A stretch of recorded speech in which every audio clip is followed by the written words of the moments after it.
Halina tayo ay magpuri sa Diyos na po natin.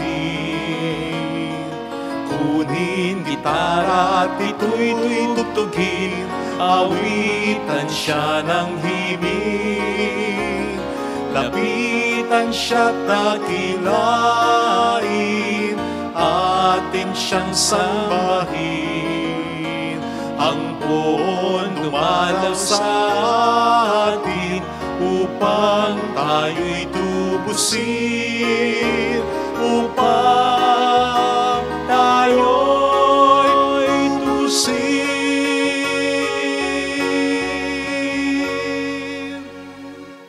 Sa ngala ng Ama at ng Anak at ng Espiritu Santo. Amen. Sumainyo ang Panginoon. At sumaiyo rin. Ngayon ay ginugunita ng ating inang simbahan si Santa Isabel ng Hungaria, isang banal at nagkawang-gawa lalo na sa mga manalita. Hilingin natin ang kaniyang panalangin at halimbawa upang tayo maging marapat. Halina't magsisimula tayo sa ating mga pagkakasala. Tayo pong lahat, inaamin ko sa makapangyarihang Diyos at sa inyo mga kapatid, na lubha ako nagkasala sa isip, sa salita at sa gawa, at sa aking pagkukulang. Kaya sinasamo ko sa mahal na Birheng Maria, sa lahat ng mga anghel at mga banal, at sa inyo mga kapatid na ako'y panalangin sa Panginoong ating Diyos. Kaawaan tayo na mapagmahal na Diyos, patawarin sa ating mga sala at patnubayan hanggang sa buhay na walang hanggan. Amen. Panginoon, kaawaan mo kami. Panginoon, kaawaan mo kami. Kristo, kaawaan mo kami. Kristo, kaawaan mo kami. Panginoon, kaawaan mo kami. Panginoon, kaawaan mo kami. Iyuko natin ang ating ulo, ibulong sa Panginoon ang ating intensyon. Pagdasal natin ang mga kababayan natin na nagtatrabaho sa ibang bansa at ang mga nagtatrabaho para sa kanilang pamilya. Manalangin tayo. Ama naming makapangyarihan, iginawad mo kay Santa Isabel ang pagkakataong makilala at sambahin ang iyong anak sa katauhan ng mga kapuspalad. Tugunin mo ang kanyang panalangin, kami ay iyong bigyan ng pagkakataong makapaglingkod sa mga dukha at nangangailangan. Sa pagmamalasakit na pag-ibig sa pamamagitan ni Jesucristo kasama ng Espiritu Santo, magpasa walang hanggan. Amen. Ang salita ng Diyos mula sa aklat ng karunungan. Napakahangal ang mga taong hindi nakakikilala sa Diyos. Nakikita nila ang mabubuting bagay sa daigdig, ngunit hindi nila makita ang Diyos na buhay. Pinag-aaralan nila ang kanyang mga nilalang, ngunit hindi nila nakilala siya na lumalang sa mga tao. Sa halip, ang apoy, ang mabilis na hangin, ang unos, ang mga bituing naglalayag sa karurukan, ang rumaragasang tubig at ang mga tala sa kalangitan, ang kinikilala nilang mga Diyos na namamahala sa daigdig. Kung kinilala nilang Diyos ang mga ito dahil sa kanilang angking kariktan, dapat ay nalaman nilang higit na dakila ang lumalang sa lahat ng iyan, ang Panginoong may kapal. Siya ang pinagmulan ng lahat ng kagandahan, ang lumikha sa lahat ng mga ito. Kung namangha sila sa kapangyarihan ng mga ito, dapat nilang malaman na higit ang kapangyarihan ng lumikha sa mga ito, sapagkat sa pagmalas natin sa kalawakan at kagandahan ng isang nilikha, makikilala natin ang lumikha. Baka naman hindi sila dapat sisihin ng lubos. Maaring nagsikap silang makilala ang Diyos, ngunit naligaw lamang sa kanilang paghahanap. sa pag-aaral ng mga bagay na nasa paligid nila. Lubha silang naakit sa kagandahang kanilang nakita. Hanggang sa naniwala silang Diyos ang mga ito. Ngunit wala silang tunay na madadahilan sa kanilang pagkaligaw. Kung nakayanan nilang pag-aralan ang sansinukob, bakit di nila nakilala ang Panginoong may likha sa lahat? Ang salita ng Diyos. Salamat sa Diyos. Ang langit ang nagdiriwang sa Panginoong marangal. Ang langit ang nagdiriwang sa Panginoong marangal. Ang langit ay naghahayag na ang Diyos ay dakila, malinaw na nagsasaad kung ano ang kanyang gawa. Bawat araw, bawat gabi, ang ulat ay walang patlang. Patuloy na nag-uulat sa sunod na gabi at araw. Ang langit ay nagdiriwang sa Panginoong marangal. Walang tinig o salitang ginagamit kung sa bagay, at wala ring naririnig na kahit na anong ingay. Gayunpaman, sa daigdig ay laganap yaong tinig. Ang balita'y umaabot sa duluhan ng daigdig. Ang langit ang nagdiriwang sa Panginoong marangal. Magsitayo na po ang lahat.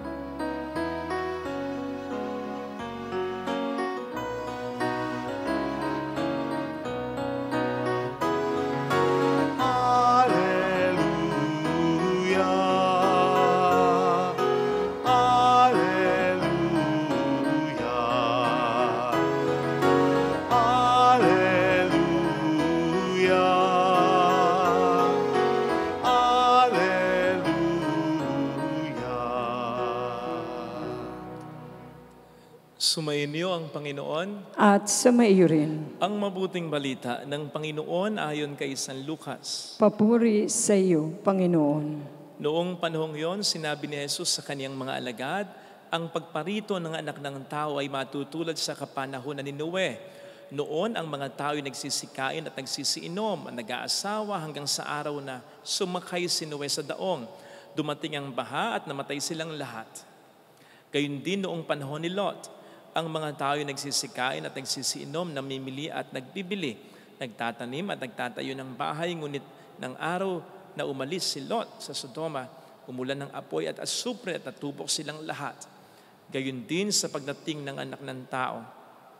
Sa araw na iyon, ang nasa bubungan ay huwag nang bumaba upang kunin ang kanyang mga ari-arian sa loob ng bahay.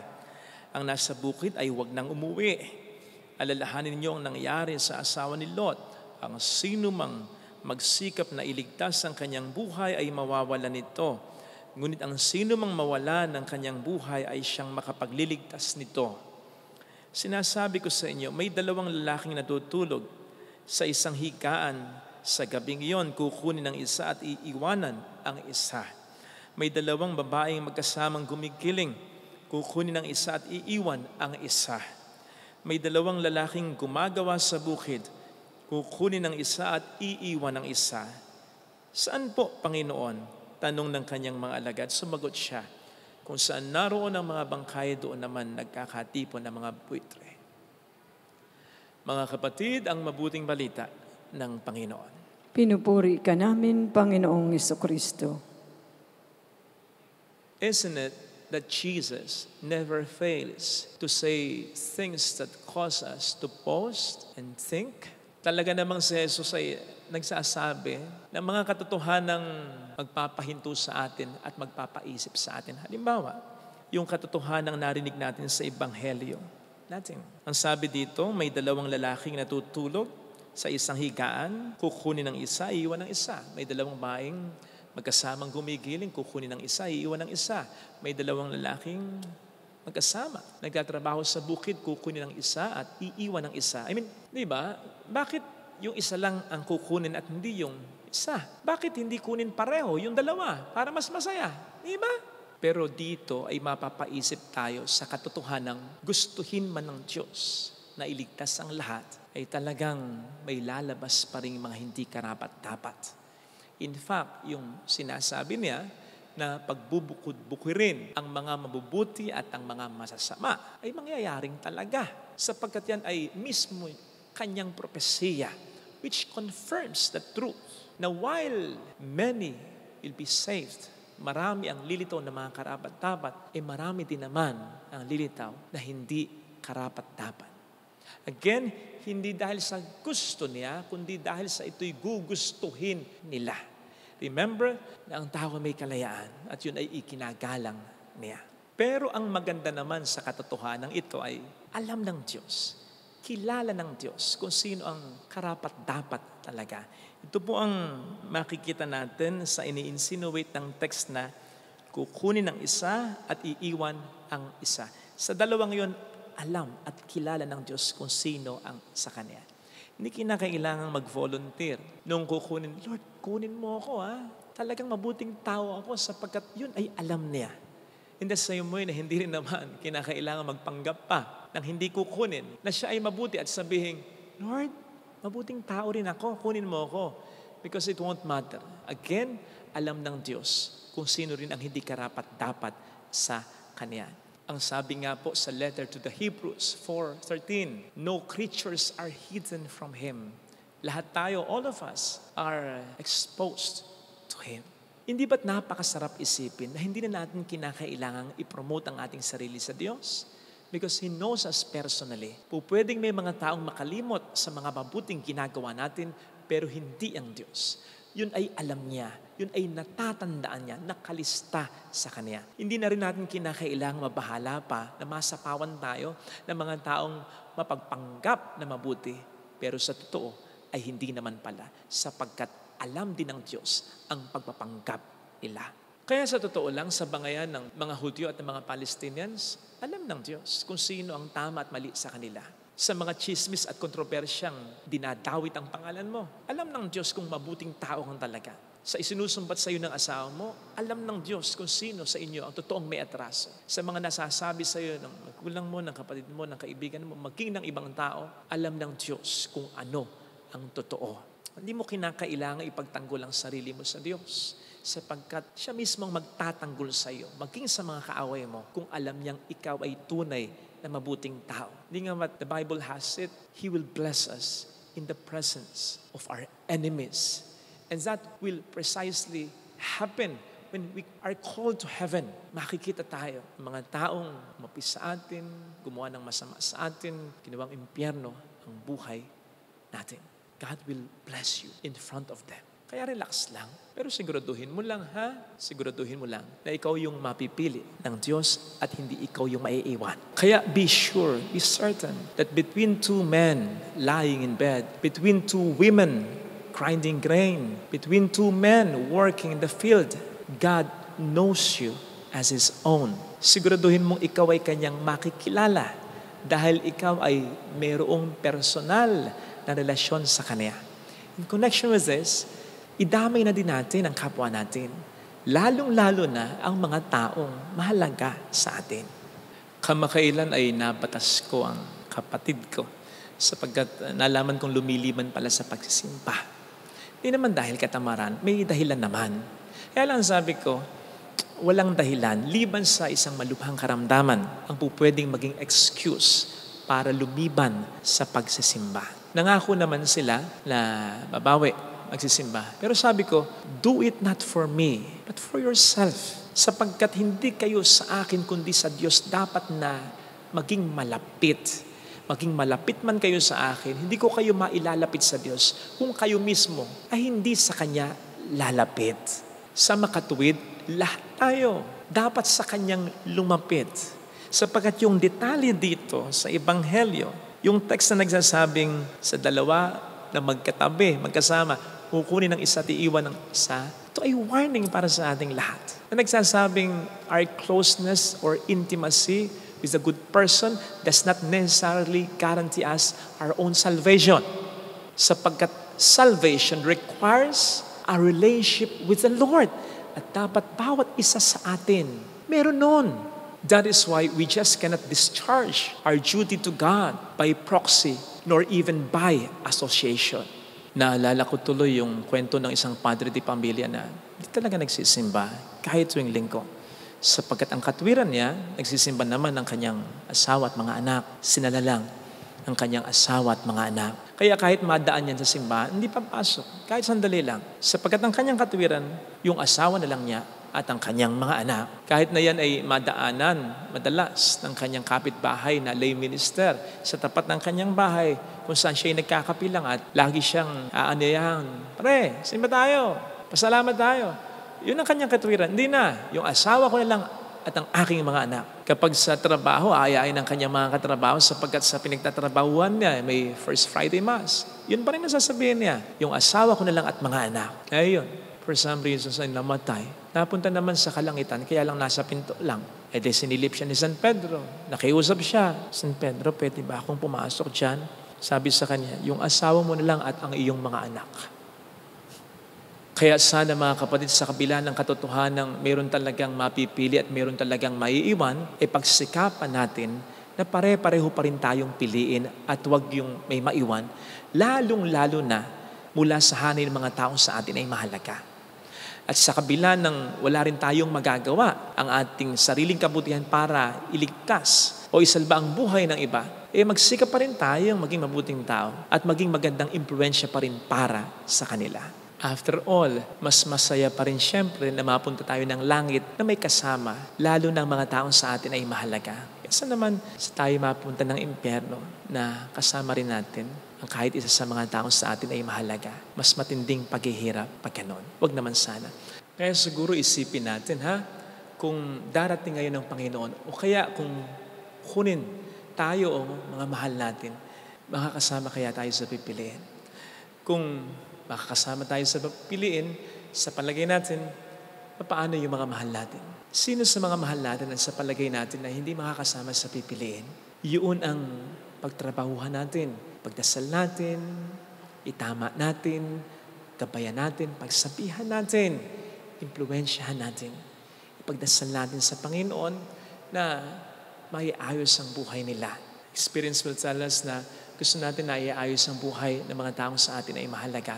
Ang pinakamahalagang pag-aayos ng buhay ay yung buhay sa kabila. Magkasama-sama nawa tayo, pare-pareho, sa bahay ng ating Amang lumikha. Ito sana ang hilingin nating biyaya sa ating banal na misa. Amen. Lagyan natin ang ating kanang kamay sa tapat ng ating puso.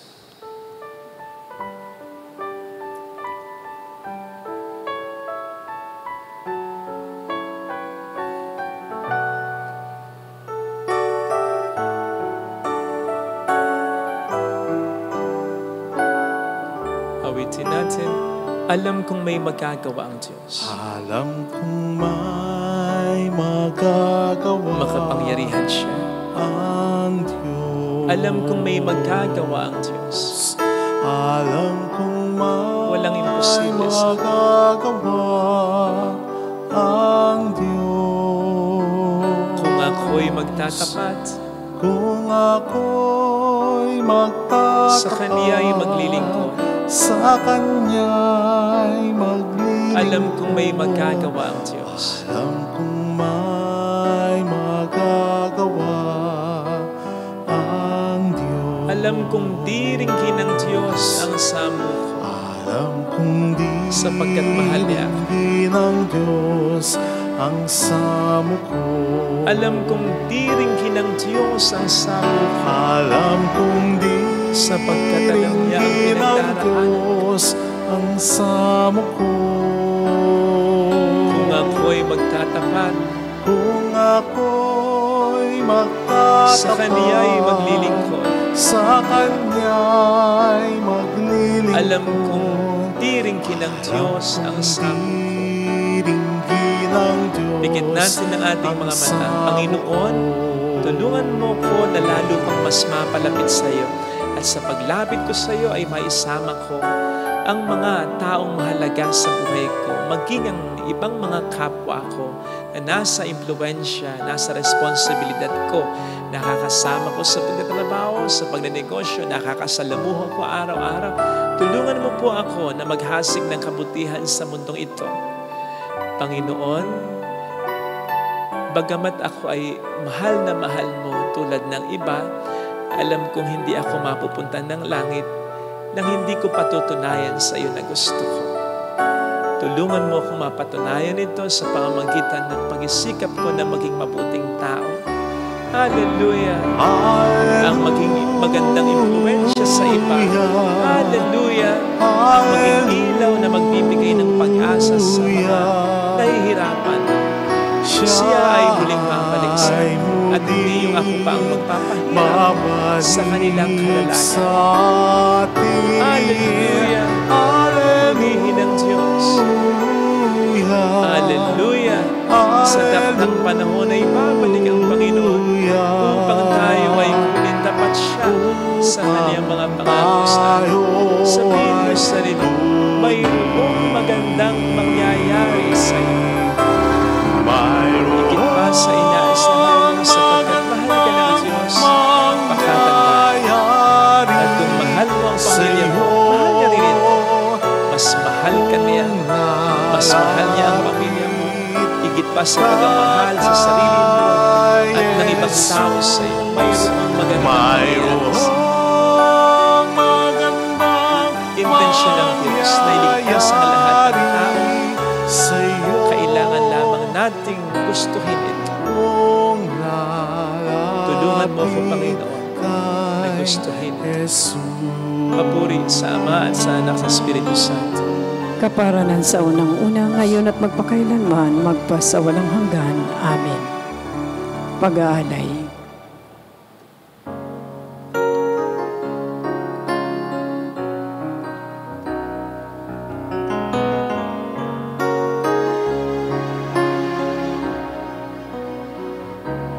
Tanggapin mo,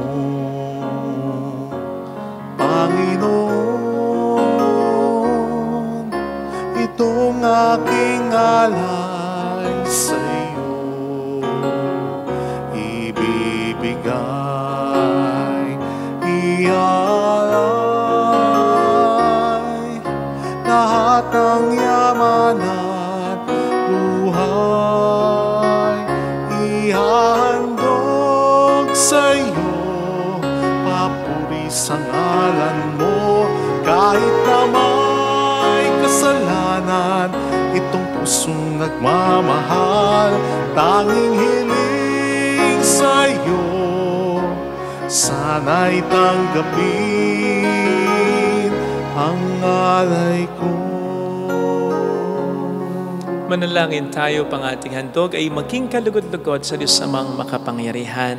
Tanggapin nawa ng Panginoon itong paghahain sa iyong kamay, sa kapurihan niya at karangalan sa ating kapakinabangan at sa buong sambayanan niyang banal. Ama naming lumikha, tanggapin mo ang aming mga alay na nasa dampana ngayong sa Santa Isabel ay aming ginugunita at ipagkaloob mong kaming pinalaya sa hadlang na makalupa ay tanging sa iyo lamang maging mariwasa sa pamamagitan ni Jesucristo.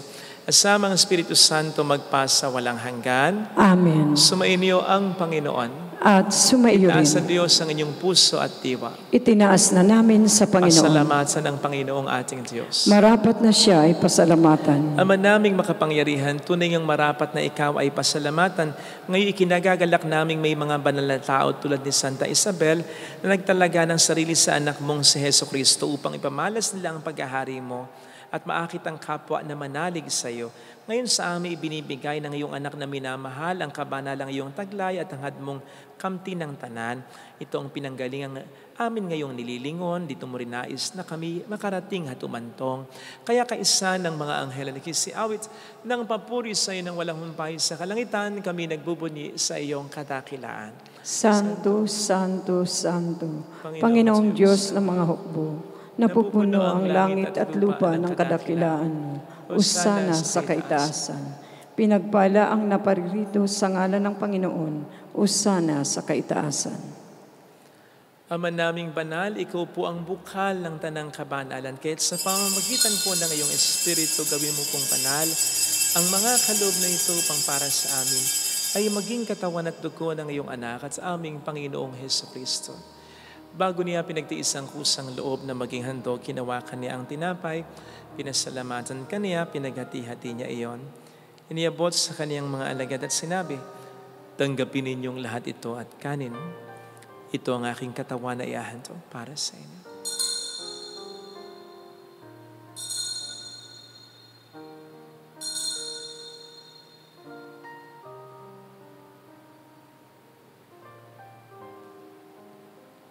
Ngayon din naman nang matapos ang hapunan, nawakan niya ang kalis.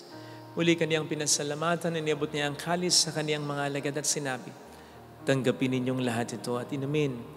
Ito ang kalis ng aking dugo, ng bago at walang hanggang tipan. Ang aking dugo na ibubuhos para sa inyo at para sa lahat. Sa ikapagpatawad ng mga kasalanan, gawin niyo ito sa pag-alala sa akin.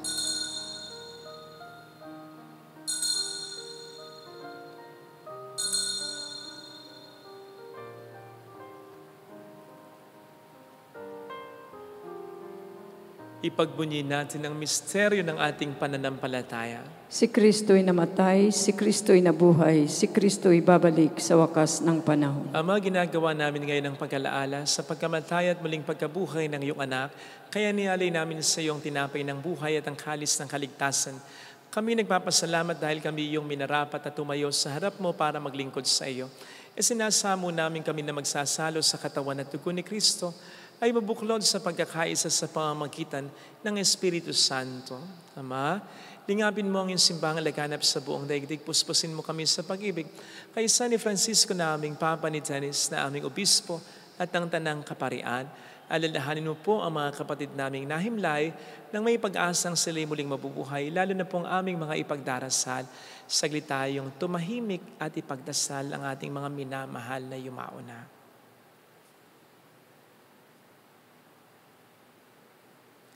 Kaawaan mo sila at patuloyin sa iyong kaliwanagan. Kaawaan mo at pagkingtapatin kaming lahat na makasalo sa iyong buhay na walang wakas. Kaisa ang mahal na Birhen ng Lasalet, ang ina ng Diyos. San Jose ang kabiyak ng kanyang puso, lahat ng mga banal na namuhay dito sa daigdig ng kalugod-lugod sa iyo. May pagdiwang nawa namin ang pagpupuri sa ikararangal mo sa pamamagitan ng iyong anak at sa aming Panginoong Hesukristo. Sa pamamagitan ni Kristo, kasama niya at sa Kanya, ang lahat ng parangal, papuri ay sa iyo, Diyos Amang makapangyarihan, kasama ang Espiritu Santo magpa sa walang hanggan. Amen. Tumawag tayo sa Ama.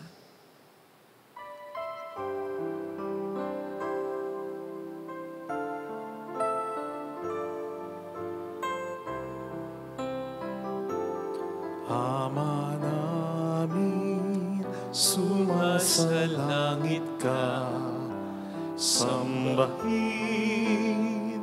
ang ngalan mo, mapasa amin ang kaharian mo, sundin ang loob mo dito sa lupa para nang sa langit.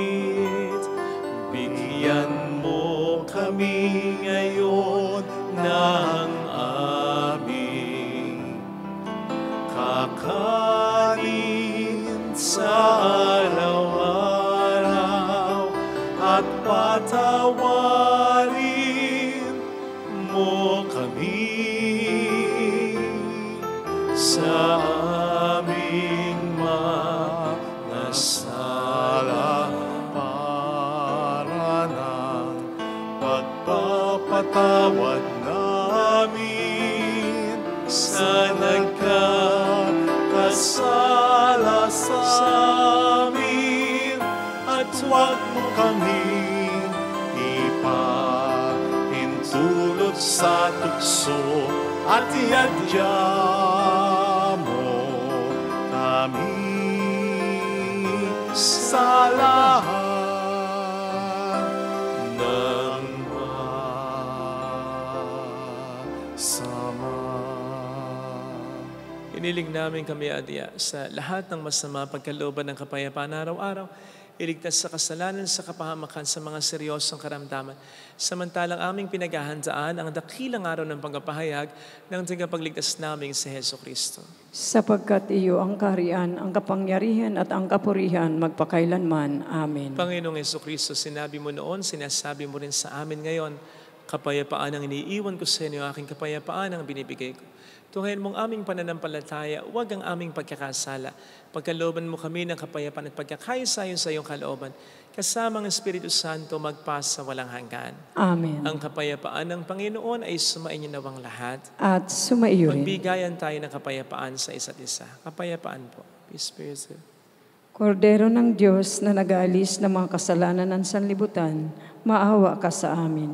Kordero ng Diyos na nag-aalis ng mga kasalanan ng sanlibutan, maawa ka sa amin.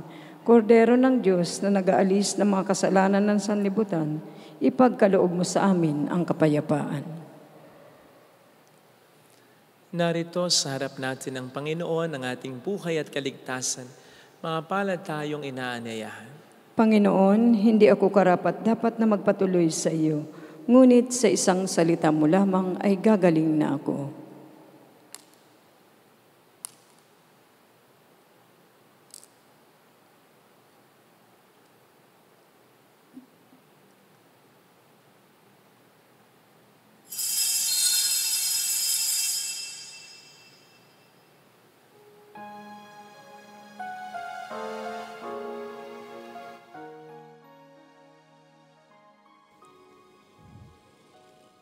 Panalangin para sa espiritual na pakikinabang. Panginoong Hesus, ako ay naniniwala na ikaw ay nasa kabanal-banalang sakramento. Iniibig kita ng higit sa lahat at ninanasa kong tanggapin ka sa aking kaluluwa. Sapagkat sa mga sandaling ito, hindi kita matatanggap sa sakramento. Tumuloy ka sa espiritu sa aking puso. Niyayakap kita na para bang naririto ka na. Inaalay ko ng buong buo ang aking sarili sa iyo. Huwag mong hayaang mawalay ako sa iyo. Amen. Pagdating ng umaga, ang tinig ko ay dinggin. Hinahangal nitong damdamin, kailan tutugunin?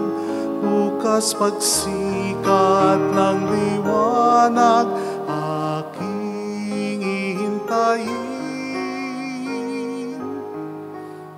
Tingin mo ako, Panginoon. Tinig ng pagsamo, naway pakinggan mo.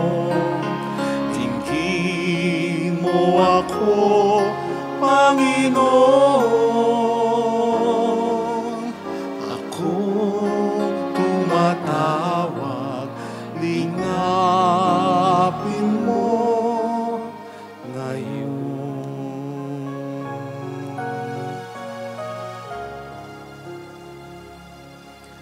Manalangin tayo.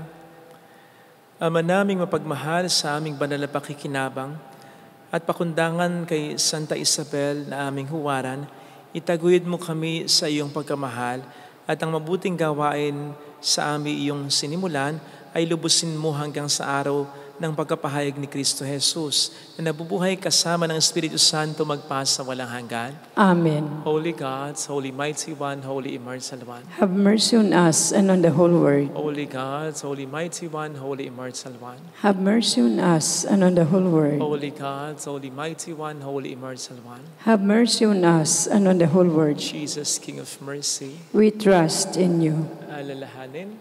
Alalahanin, o mahal na Birhen ng Lasalet, ina ng pag-asa. Ikaw ang nagpapaalala sa amin magbalik loob sa Ama. Ito ang nagpapatunay na ang kagandahan loob mo'y nanatiling busila. Sa pag-aaruga mo sa amin, tungkulin mo'y tinupad. Sa paanan ni Kristo, itinuring mo kaming mga tunay mong anak. Kaya ninais mong ni isa'y huwag mapahamak, maging sa iyong walang tigil na pananalangin, pati luhay pumatak. Huwag namang mawala ng saysay ang inyong paghihirap. Hiling nawa namin sa iyo, o aming inang liyag, na matapos ang pagkikibaka namin sa mundong ito at sa pananatili naming tapat kay Kristo. Sa kapurihan mo'y makibahagi kaming ganap, upang kung nasaan man ngayon ay maparoon din kaming lahat, at ang kagandahan loob, kaluwalhatian ng Diyos Ama, tuluyang matupad, siya'y nawa. Mahal na Bira ng Lasal at tagapagkasundo ng mga makasalanan. Ipanalangin mo kami, walang patid kami mga dumudulog sa iyo. Maraming salamat po sa patuloy niyong pagtangkilik at pagsuporta. Salamat po. Sumainyo ang Panginoon. At sumaiyo rin. Palayan kayo kasama ng ating pamilya na mapagmahal na Diyos, ng Ama at ng Anak at ng Espiritu Santo. Amen. Umayo tayo sa kapayapaan ni Kristo. Salamat sa Diyos. Salamat din po.